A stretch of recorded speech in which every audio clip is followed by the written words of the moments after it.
Here in the Forge, it's all about the blades, but tonight, we've got the ultimate forging smackdown. This is our first ever WWE challenge. Only one Smith will claim victory and a WWE title from the legend, Nature Boy himself, Ric Flair.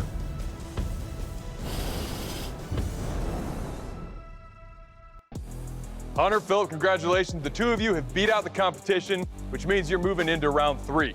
Now, with the Forge and Fire title, $10,000 check, and the WWE title on the line, this challenge is far from over. In this last round, we're gonna send you back to your home forges to build a Wicked Warriors weapon from history. You guys ready to rumble?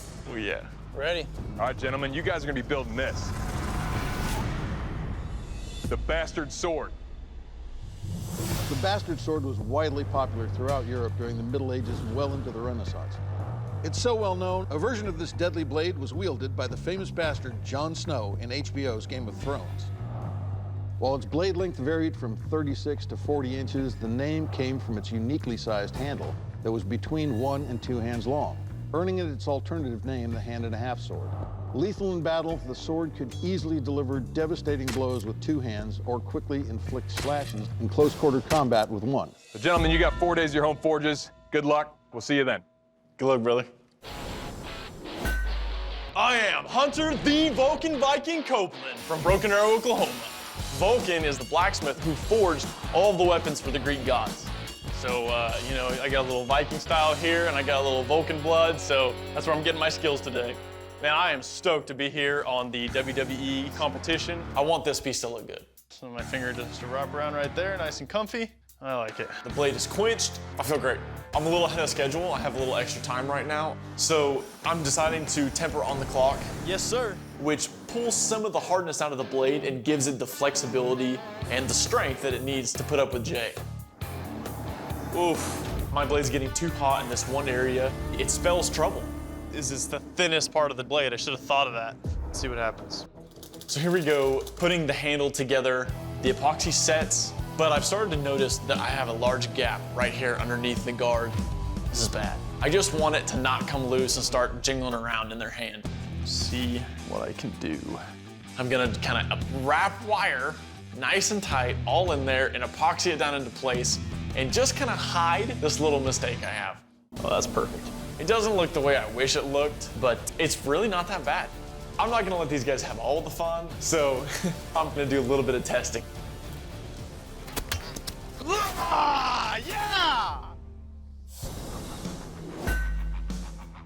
My name is Phil, but they call me Sergeant Cheese Badger. I'm from Wisconsin, I'm a former Marine, and I'm here to take home the victory. I'm not dropping a flying elbow off the top ropes, but I'm just gonna try to make the sickest blade I can. Almost halfway there. And the billet is solid, so I'm feeling pretty confident about it. All right. I got the profile right where I want, and I'm getting ready to quench my blade.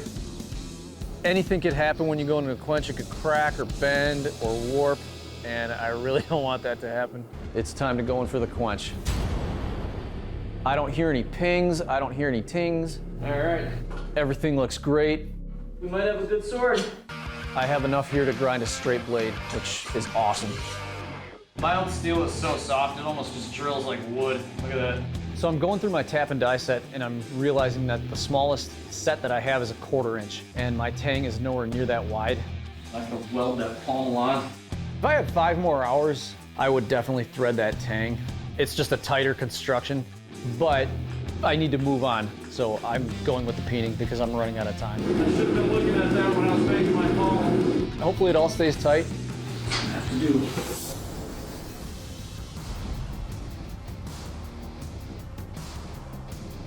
Well, Bladesmiths, welcome back to the Forge, guys. I gotta say, your Bastard Swords look fantastic. We're gonna get into them, but first I got a special guest that I gotta introduce. Please join me in welcoming an absolute legend, a WWE Hall of Famer, and one of the most prolific, and I'd say the most stylish WWE superstar of all time, Nature Boy, Ric Flair. Heavyweight champion, Nature Boy, Ric Flair. Woo! You guys ready to play? Yeah, always. Ready. There's $10,000 on the line, plus an opportunity to carry the big gold. I don't know how cool that is to you guys. It's very cool to me. This is crazy. Dave, are you ready, man? Good to go. Let's do this. All right, gentlemen, you know what time it is? It's time for the kill test. I'm gonna take your swords, I'm gonna attack this gel torso here, see what kind of damage we do. Hunter, you're up first. Are you ready? Yes, sir. Okay. Oh, I'm just stoked. This is a lifelong dream of a bladesmith to make a sword and whack one of those ballistic dummies. I'm just gonna be lopping limbs or something off of this thing. I'm so excited for this moment. Come on, baby.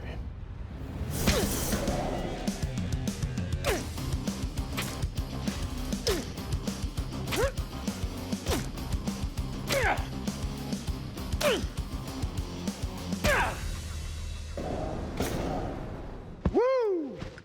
Very cool, man. Yeah, I think he's done.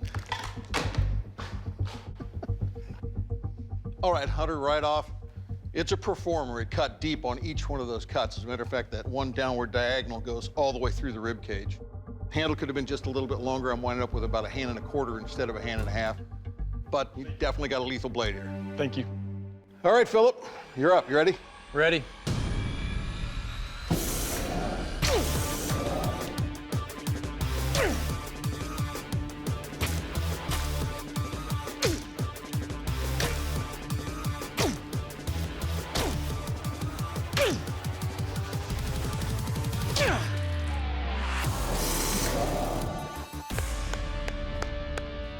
Oh my gosh.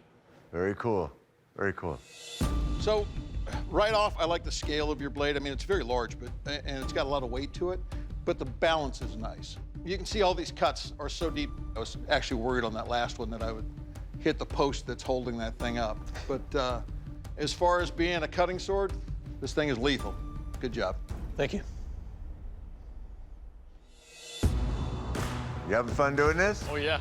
Making history? Feeling good. So what's up next? You ready for this? We're gonna test the strength of your swords. You ready, Jay? Oh, yeah. Very cool. Thank you, sir.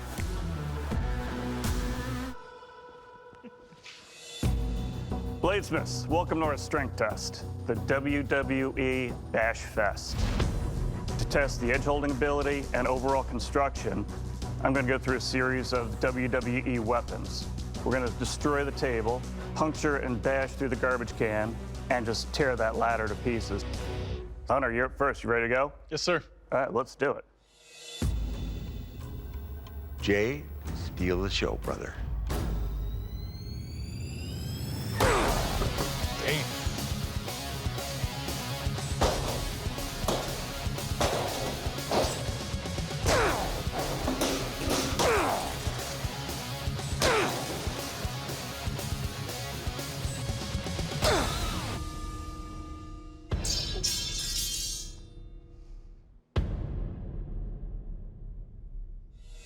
Oh, man. Hunter, you started out strong, man. Oh. It was actually very comfortable, even though the handle was a little bit short.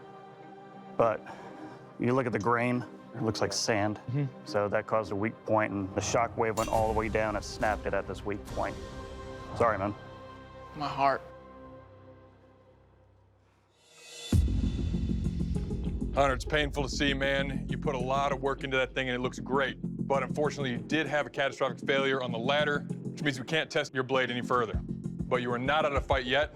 Philip, in order to claim the title, you've got to make it through the table, you got to make it through all the swings through the trash can, and you've got to make it through at least one bash into the ladder. You prepared for it? I'm nervous, but I'm ready. Woo!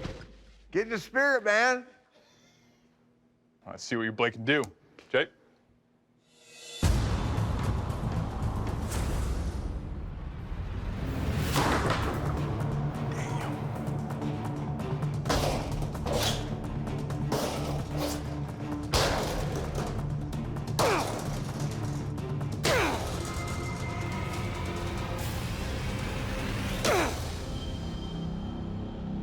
Well done.